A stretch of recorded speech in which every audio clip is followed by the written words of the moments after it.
Hello everyone, welcome to prepare to select channel. तो आज हम डिस्कस करेंगे जावास्क्रिप्ट पर बेस्ड पीवाईक्यूज को for D triple S B TGT computer science 41/26 post code के लिए। तो क्लास को स्टार्ट करने से पहले हम थोड़ा डिस्कशन करेंगे जावास्क्रिप्ट के बारे में, एक ब्रीफ इंट्रोडक्शन लेंगे and then we will start practice questions of JavaScript. और क्वेश्चंस के रिगार्डिंग अगर कोई भी डाउट आपको आता है तो आप इसी वीडियो के नीचे कमेंट सेक्शन में ज़रूर से अपने डाउट को डाल दीजिएगा और I will definitely try to solve your doubts. सबसे पहले जावास्क्रिप्ट के बारे में आप जानते हैं कि क्लाइंट साइड स्क्रिप्टिंग लैंग्वेज है। कैसी लैंग्वेज है? क्लाइंट साइड स्क्रिप्टिंग लैंग्वेज है। ठीक है। सेकेंड पॉइंट ये है कि इसको डेवलप किसने किया? तो जावास्क्रिप्ट को डेवलप किया था, developed by Brendan Eich. Brendan, इसका नाम आपको पता होना चाहिए सो दैट अगर एग्जाम में ऑप्शन में आए तो आपको आइडिया हो। Developed by Brendan Eich in Netscape. ठीक है, जब वो नेटस्केप में थे तब बनाया गया था जावास्क्रिप्ट को। सबसे पहला नाम क्या था जावास्क्रिप्ट का? First name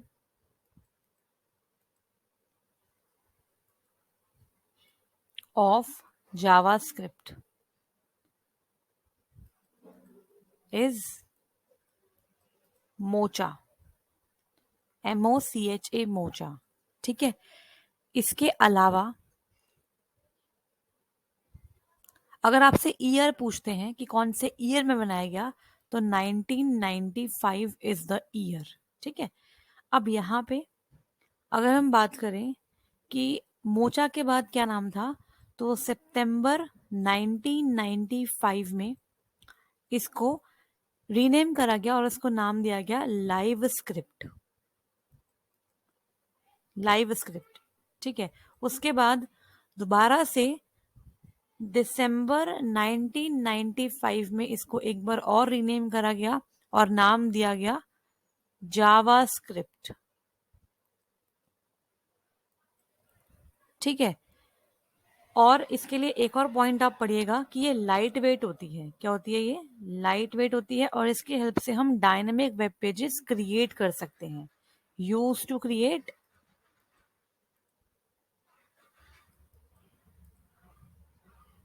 dynamic web pages. तो ये शॉर्ट शॉर्ट पॉइंट्स आप लिख लीजिएगा सो दैट आपको एग्जाम में हेल्प हो जाए। ठीक है। ये आप जानती हैं कि जावास्क्रिप्ट कैसी लैंग्वेज है? केस सेंसिटिव लैंग्वेज है। केस सेंसिटिव लैंग्वेज है, मतलब अपर केस में लिखा हुआ वर्ड और लोअर केस में लिखा हुआ वर्ड दोनों डिफरेंटली ट्रीट होने वाले हैं। क्लियर है? अब अगर हम बात करें कि जावास्क्रिप्ट के कोड को हम HTML के कोड के साथ कैसे कंबाइन कर सकते हैं, तो यहाँ पे 3 प्लेसेस है जावास्क्रिप्ट के कोड को प्लेस करने की। ठीक है। 3 ways to place JavaScript code in HTML। In HTML code कौन कौन से तरीके हैं आप जानते होंगे। नंबर 1, आप इसके लिए इस्तेमाल करेंगे स्क्रिप्ट टैग का। स्क्रिप्ट नंबर 1 है ये। स्क्रिप्ट टैग का इस्तेमाल करेंगे कहाँ पे? हेड टैग के अंदर। हेड टैग के अंदर आप इस्तेमाल करेंगे स्क्रिप्ट टैग का। ये नंबर 1 तरीका है। ठीक है।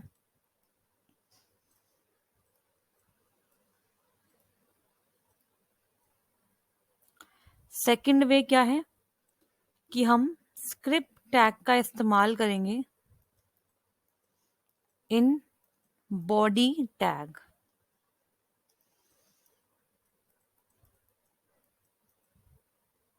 और थर्ड वे क्या है? थर्ड वे इज आप एक साथ भी कर सकते हो। ठीक है। आप एक साथ भी हेड टैग और बॉडी के अंदर लिख सकते हो। ये भी एक तरीका होता है। और इसके साथ आप चाहो तो एक्सटर्नल फाइल को भी इंक्लूड कर सकते हो। तो आपने जो स्क्रिप्ट लिखनी है जावास्क्रिप्ट की, वो आप लिख सकते हो एक्सटर्नल फाइल में,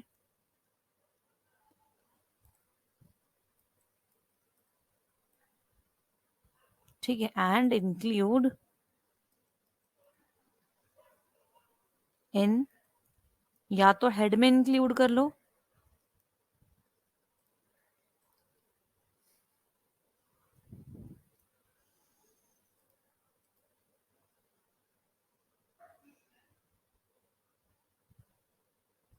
include in head tag,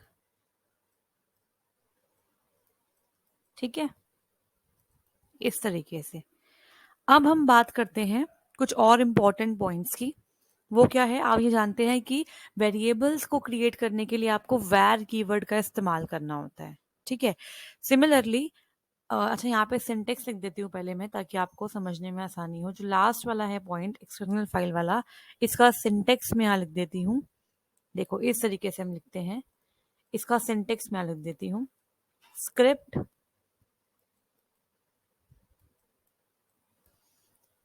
src equals to, src में आपका वो फाइल नेम आएगा जो आप चाहते हो डालना। मान लेते हैं फाइल नेम आपका है स्क्रिप्ट .js, ये फाइल नेम हो गया। और इसके बाद इसको आप बंद कर सकते हो, या फिर यहाँ पे टाइप एट्रीब्यूट भी लगा सकते हो, आपकी मर्जी है। इसके बाद इस स्क्रिप्ट को यहाँ पे हम क्लोज कर देंगे, ठीक है। इसके बाद आप ऐसे हैड टैग में इंक्लूड कर सकते हो। क्लियर है?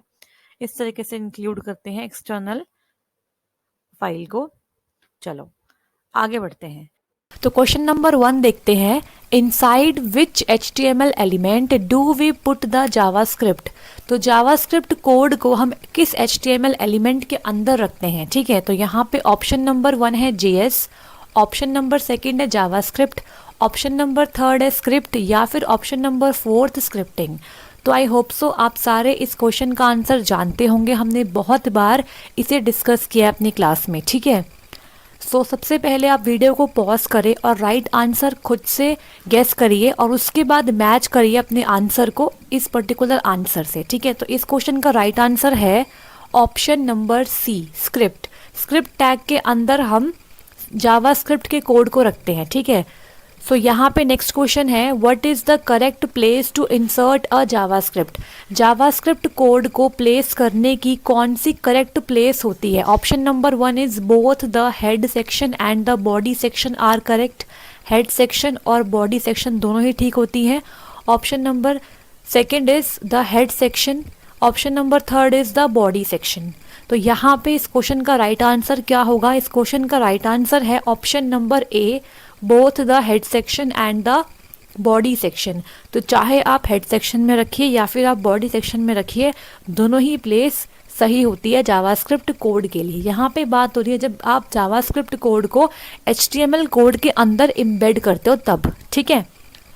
सो आगे बढ़ते हैं यहाँ पे और बात करते हैं क्वेश्चन नंबर 3 की, What is the correct JavaScript syntax to change the content of HTML element below। अगर आपको HTML element का content change करना है तो उसके लिए JavaScript syntax क्या होगा। तो यहाँ पे paragraph ID is equal to demo है, दिस इज अ डेमोन्स्ट्रेशन, और यहाँ पे p टैग को क्लोज किया है। अब आपको क्या करना है, इस पर्टिकुलर पैराग्राफ जो आपका HTML एलिमेंट है, इसका जो कंटेंट है ये वाला, यहाँ पे कंटेंट क्या है, दिस इज अ डेमोन्स्ट्रेशन, ठीक है। सो इस पर्टिकुलर कंटेंट को आपको चेंज करना है, तो यहाँ पे करेक्ट जावास्क्रिप्ट सिंटेक्स बताना है। तो ऑप्शन नंबर 1 देखते हैं, document dot get element by ID bracket में डेमो डबल कोड्स में dot inner HTML is equal to double quotes में hello world semicolon. Option number 2 is document dot get element bracket में p double quotes में dot inner HTML is equal to double quotes में hello world semicolon. Option number 3 is hash demo dot inner HTML is equal to double quotes में hello world semicolon. Option number 4 is document dot get element by name bracket में double quotes में p dot inner HTML is equal to double quotes में hello world और semicolon, ठीक है। तो इस question का आंसर आई होप सो आप सब लोग जानते होंगे, बिकॉज हमने बहुत बार डिस्कस किया है इसे। तो इस क्वेश्चन का राइट आंसर है option number 1, document dot get element by ID bracket में डबल कोट्स में demo dot inner HTML is equal to hello world semicolon. तो यहाँ पे क्या हो जाएगा, जिस पर्टिकुलर HTML एलिमेंट की आईडी डेमो है उस पर्टिकुलर HTML एलिमेंट में अब जो कंटेंट है वो हो जाएगा हेलो वर्ल्ड। तो यहाँ पे दिस इज़ अ डेमोन्स्ट्रेशन नहीं आएगा, आपको वेब पेज पे मिलेगा हेलो वर्ल्ड। तो इस तरीके से हम किसी भी HTML एलिमेंट का कंटेंट चेंज कर सकते हैं, ठीक है। तो आई होप सो आपको समझ में आ रहा होगा। समझ में आ रहा है तो प्लीज़ लाइक कीजिए इस वीडियो को, ठीक है। आगे बढ़ते हैं और बात करते हैं क्वेश्चन नंबर 4 की। The external JavaScript file must contain the script tag. अगर हम एक्सटर्नल जावास्क्रिप्ट फाइल क्रिएट करते हैं तो क्या वहाँ पर भी स्क्रिप्ट टैग का यूज़ करना पड़ता है? तो यहाँ पे दो ऑप्शन है, फॉल्स या फिर ट्रू। तो ट्रू फॉल्स है, यहाँ पे आप बताओगे ये स्टेटमेंट ट्रू है या फॉल्स है। तो आप बताओ, जब हम HTML कोड के अंदर एम्बेड करते हैं जावास्क्रिप्ट को तो वहाँ पे हम स्क्रिप्ट टैग का यूज़ करते हैं। तो क्या अगर हम HTML के अलावा कभी जावास्क्रिप्ट फाइल बनाएंगे तो वहाँ पे भी स्क्रिप्ट टैग की रिक्वायरमेंट होगी या फिर नहीं होगी? तो इस क्वेश्चन का राइट आंसर है फॉल्स, ठीक है। तो ये स्टेटमेंट फॉल्स है क्योंकि स्क्रिप्ट टैग के बिना आप जावास्क्रिप्ट फाइल को अलग से बना सकते हो। स्क्रिप्ट टैग का यूज़ आप जब करोगे जब आपको HTML कोड के अंदर एम्बेड करना है जावास्क्रिप्ट कोड को, ठीक है।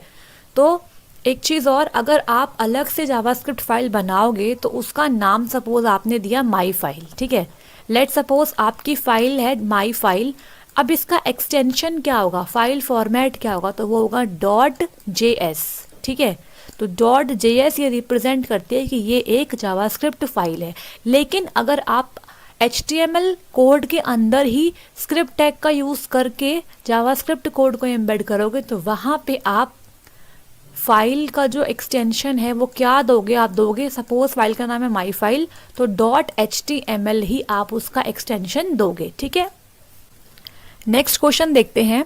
How do you right hello world in an alert box. तो अलर्ट बॉक्स हमने आज ही क्लियर किया है। अलर्ट बॉक्स क्या होता है, अलर्ट बॉक्स एक टाइप ऑफ पॉपअप बॉक्स होता है, ठीक है। तो इसके अंदर अगर आपको हेलो वर्ल्ड मैसेज को डिस्प्ले करवाना है तो उसके लिए क्या सिंटेक्स होता है। ऑप्शन नंबर 1 है मैसेज बॉक्स ब्रैकेट में डबल कोट्स में hello world semicolon. Second is alert bracket में डबल कोट्स में hello world semicolon. Next is message bracket में डबल कोट्स में hello world semicolon. And last is alert box bracket में double quotes में hello world semicolon. तो इस question का right answer वो सब लोग जानते होंगे जिन्होंने प्रीवियस वीडियो देखी है। तो इस क्वेश्चन का राइट आंसर है option number B, alert bracket में डबल कोट्स में आप देते हो वो टेक्स्ट जो आप डिस्प्ले करवाना चाहते हो टू द यूज़र, ठीक है। तो अलर्ट बॉक्स का इस्तेमाल हम करते हैं वार्निंग के लिए, ठीक है, या फिर यूज़र को इंफॉर्मेशन प्रोवाइड करवाने के लिए, ठीक है। तो आगे बढ़ते हैं और बात करते हैं नेक्स्ट क्वेश्चन की। How do you create a function in JavaScript. JavaScript में आप किस तरीके से फंक्शन क्रिएट करते हो, क्या सिंटेक्स है। तो फंक्शन माई फंक्शन है, यहाँ पे आपका है bracket, function is equal to my function bracket, function colon my function bracket. तो क्या सिंटेक्स है फंक्शन क्रिएट करने का, तो यहाँ पे राइट आंसर होने वाला है ऑप्शन नंबर 1, फंक्शन आपका कीवर्ड है, उसके बाद ये आपका फंक्शन का नाम है। तो यहाँ पे आप फंक्शन का कोई भी नाम रख सकते हो और उसके बाद आपको लगाने होते हैं पैरेंथेसिस, फंक्शन नेम है ये, ठीक है, और ये आपका कीवर्ड है, ठीक है। आपको फंक्शन क्रिएट करने से पहले फंक्शन कीवर्ड का यूज़ करना होता है और यहाँ पे आप लगाते हो पैरेंथेसिस। तो इन ब्रैकेट को हम बोलते हैं पैरेंथेसिस, पैरेंथेसिस, ठीक है, ES। Okay, next question is how do you call a function named my function. अगर मैंने माई फंक्शन बना लिया है इस तरीके से तो यहाँ पे देखो, ये तो आपका पूरा क्या है, फंक्शन क्रिएट करने का सिंटेक्स है। इसके बाद आप डिफाइन कैसे करोगे, इसके अंदर, तो करली ब्रैकेट के अंदर आप फंक्शन को डिफाइन करोगे, ठीक है। अब यहाँ बोल रहे हैं किस तरीके से आप फंक्शन को कॉल करोगे। तो कॉल करने के लिए क्या सिंटेक्स होता है, option number 1 is my function, ऐसे आपका parenthesis, next is call my function parenthesis, call function my function parenthesis. तो बहुत आसान है ये तो। इसका राइट आंसर क्या हो जाएगा? Option number 1। आप सिर्फ फंक्शन का नाम लिखेंगे और पैरेंथेसिस लगा देंगे, तो इसका मतलब आप उस फंक्शन को कॉल कर रहे हैं उसे यूज करने के लिए, ठीक है।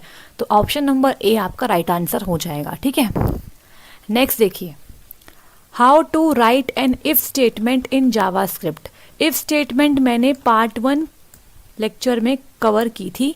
तो इफ स्टेटमेंट कैसे राइट करते हैं जावास्क्रिप्ट में, तो ऑप्शन 1 इज इफ ब्रैकेट में आई इज इक्वल टू फाइल, इसे बोलते हैं इज इक्वल टू, ठीक है, या फिर इक्वल्स टू, एक ही बात है। अब यहाँ देखो, next is if I equal to 5 then, if I is equal to 5 then, या फिर if I is equal to 5। क्या सिंटेक्स है? तो यहाँ पे राइट आंसर है आपका ऑप्शन नंबर 1, ठीक है। इफ ब्रैकेट में आप देते हो कंडीशन, इसे बोलते हैं आप कंडीशनल स्टेटमेंट, ठीक है। Next question is how to write an if statement for executing some code if I is not equals to 5। अगर आपको ये वाली कंडीशन देनी है if I is not equal to 5, तो इसके लिए कौन सा कोड ठीक होने वाला है? पहला होगा, फर्स्ट या सेकेंड या थर्ड या फिर फोर्थ? तो यहाँ पे बहुत सिंपल है, देखो ये तो ऐसे हट गया क्योंकि यहाँ पे ब्रैकेट ही नहीं है, यहाँ भी ब्रैकेट नहीं है, मतलब आपके पैरेंथेसिस यहाँ पे है ही नहीं, ठीक है। अब या तो ये होगा या फिर ये होगा, ठीक है। तो जावास्क्रिप्ट में हम इस्तेमाल करते हैं इसका, ठीक है। तो इसका मतलब आपका ऑप्शन नंबर बी आपका राइट आंसर है, ठीक है। तो यहाँ पे राइट आंसर क्या है? Option number B, I is not equal to 5। तो नॉट इक्वल टू के लिए आप इस सिंबल का यूज करते हो, ठीक है। तो आई लिखा आपने यहाँ पे, नॉट इक्वल टू किसके नहीं है? 5 के, इसको आपने ब्रैकेट में लिख दिया और आगे आपने इफ का इस्तेमाल कर दिया, ठीक है। ये याद रखना कि इफ आप लिखते हो लोअर केस में, ठीक है, if is in the lower case. अगर आपने यूं लिख दिया ना इफ, तो ये गलत है, ठीक है, ये नहीं होगा, ना ये होगा, ये भी गलत है, ठीक है। आगे बढ़ते हैं।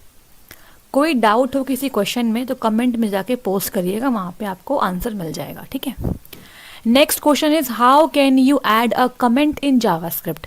जावास्क्रिप्ट में आप कमेंट कैसे ऐड करते हो? तो यहाँ पे बात कर रहे हैं सिंगल लाइन कमेंट की, ठीक है। कमेंट दो टाइप के होते हैं, सिंगल लाइन और डबल लाइन। तो सिंगल लाइन कमेंट देखते हैं पहले। ऑप्शन नंबर ए होगा, बी होगा या सी होगा? क्या होगा राइट आंसर? तो ये तो आप लोग जानते ही हो, इसका राइट आंसर क्या होगा? ऑप्शन नंबर सी होगा, ठीक है। तो फॉरवर्ड स्लैश, ठीक है, 2 फॉरवर्ड स्लैश के बाद आप कमेंट लिखते हो, किसमें? जावास्क्रिप्ट में, सिंगल लाइन कमेंट के लिए। Next question is how to insert a comment that has more than 1 line. अगर एक से ज्यादा लाइन है, मतलब मल्टी लाइन कमेंट है। मल्टी लाइन कमेंट के लिए क्या होता है? क्या सिंटेक्स होता है? हाँ जी, तो मल्टी लाइन कमेंट के लिए आप इस्तेमाल करोगे किसका? ऑप्शन नंबर ए का, ऑप्शन नंबर बी का, या फिर ऑप्शन नंबर सी का? तो यहाँ पे राइट आंसर है ऑप्शन नंबर ए। तो आप लिखते हो स्लैश स्टार, उसके बाद मल्टी लाइन कमेंट और उसके बाद स्टार स्लैश से आप उसे क्लोज करते हो, ठीक है। और जो ये वाला कमेंट है ना, ये आपका होता है HTML का कमेंट, ठीक है। जावास्क्रिप्ट में सिंगल लाइन का कमेंट ये होता है, ठीक है। आगे बढ़े। हाँ जी, next question is what is the correct way to write a JavaScript array. तो जावास्क्रिप्ट एरे हमने डिस्कस नहीं किया था, तो मैं यहाँ पे एक बार बता देती हूँ अगर क्वेश्चन आया है तो। वैसे आपको ये क्वेश्चन नहीं आएगा, ठीक है। जावास्क्रिप्ट एरे का मतलब क्या होता है? देखो, एरे भी एक टाइप ऑफ क्या होता है? डेटा का टाइप होता है। Array is a type of data type, ठीक है। इसका मतलब क्या है? एरे में आप एक ही टाइप का डेटा स्टोर करते हो, मल्टीपल वैल्यूज आप यहाँ स्टोर करते हो, लेकिन सब एक टाइप की होंगी, ठीक है। या तो सारी स्ट्रिंग होगी, सारे नंबर्स होंगे, या सारे बुलियन होगा, ठीक है।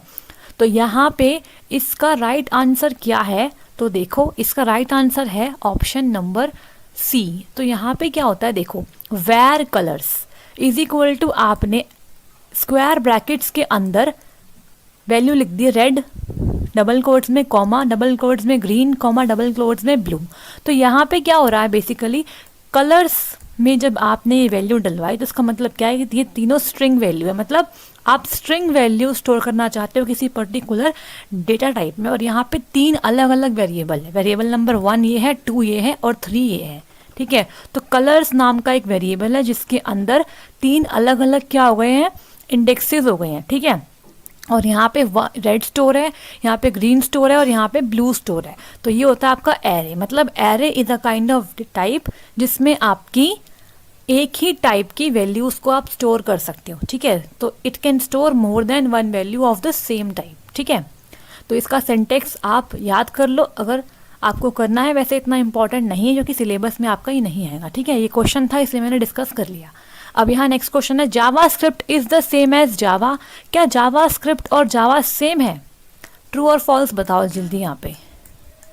हाँ जी, तो यहाँ पे राइट आंसर क्या होगा? राइट आंसर यहाँ पे होगा फॉल्स। जावा स्क्रिप्ट और जावा सेम नहीं है।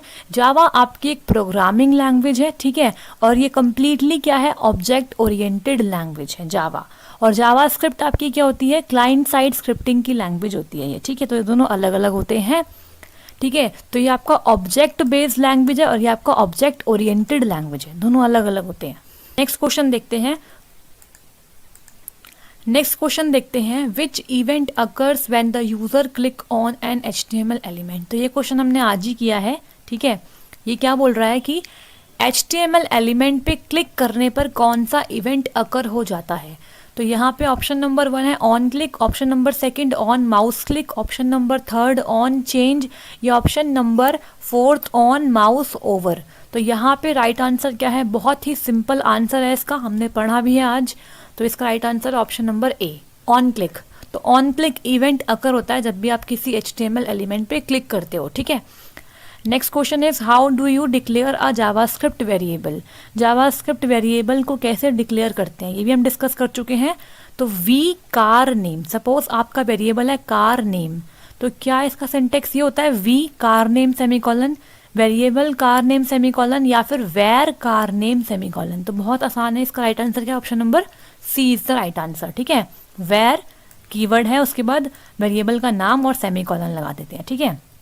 Next question is which operator is used to assign a value to a variable. किसी वेरिएबल में वैल्यू को असाइन करने के लिए किस आप ऑपरेटर का यूज करोगे यहाँ पे, ठीक है। सपोज आपने बनाया वेरिएबल वेर एक्स, तो यहाँ पे किस ऑपरेटर का यूज करके आप 5 वैल्यू एक्स में डलवाओगे। बहुत सिंपल है, असाइनमेंट ऑपरेटर, ठीक है। तो यहाँ पे सेमीकोलन लगाना है एंड में। तो right answer is option number D, ठीक है। असाइनमेंट ऑपरेटर कहते हैं इसे। तो कोई भी क्वेश्चन ऐसा नहीं है जो हमने थ्योरी में नहीं कवर किया है, सारे क्वेश्चन हम पढ़ चुके हैं, ठीक है। तो क्वेश्चंस को आप जब करिए जब आपको थ्योरी समझ में आ जाए। अगर कोई डाउट आए तो कमेंट बॉक्स में बताइएगा, ठीक है। Next question is what will be the following code return.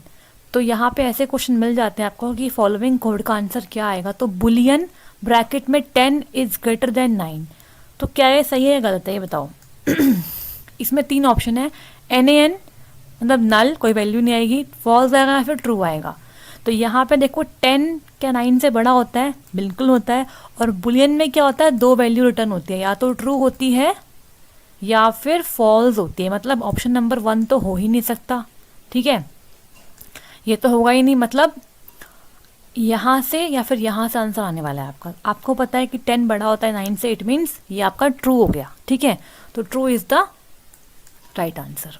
Next question is JavaScript case sensitive. क्या जावास्क्रिप्ट केस सेंसिटिव है या नहीं है, येस और नो। तो यहाँ पे केस सेंसिटिव का मतलब क्या होता है ये देखो। अगर आपने कोई वेरिएबल बनाया है क्लास, ठीक है, क्लास से आपने वेरिएबल बनाया एक, और अगर आपने एक और वेरिएबल बनाया है वेर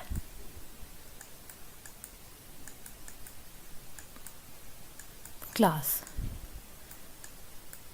तो इसका मतलब क्या है, दोनों का मतलब वो क्लास ही है लेकिन लिखने का तरीका अलग है। यहाँ पे आपने लोअर केस लेटर का इस्तेमाल किया, यहाँ पे आपने अपर केस लेटर का इस्तेमाल किया, तो दोनों का केस चेंज हो गया। इट मीन्स ये दोनों अलग अलग वेरिएबल्स हैं। इसी का मतलब होता है केस सेंसिटिव। इवन अगर आपने ये लिख दिया ना वेर सी बड़ा सिर्फ और बाकी सब कुछ छोटा, ठीक है, तब भी ये गलत है। इसका मतलब ये तीनों अलग अलग वेरिएबल्स हैं। अगर आप इस क्लास में 5 डालना चाहते हो तो आपको ये लिखना पड़ेगा 5, ठीक है। अगर आप ये लिख देते हो, ये बड़ा वाला सी है 5, और उसके बाद छोटे वाले सी के अंदर आप इंक्रीमेंट कराना चाहते हो तो ये नहीं चलेगा, क्योंकि आपने इसकी वैल्यू 5 सेट करी है ना, तो आप यहाँ पे कैसे माइनस कर पा रहे हो, ठीक है। तो ये दोनों अलग अलग वेरिएबल होते हैं, ठीक है। तो इसका आंसर क्या हो जाएगा, यस, ये आपका केस सेंसिटिव लैंग्वेज है, मतलब अलग अलग केस अलग अलग वेरिएबल बन जाते हैं, ठीक है।